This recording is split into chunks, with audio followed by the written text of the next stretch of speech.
how to adjust color temperature for camera filters on Samsung Galaxy S26, S26 Plus or Ultra.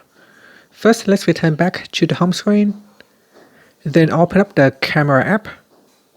Next, tap on the photo tab at the bottom.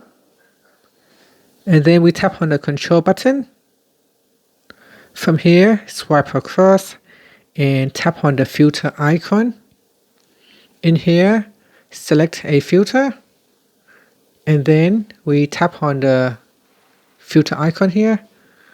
At the top here, tap on color temperature. Then we slide on the slider bar here to the left or to the right to change the color temperature.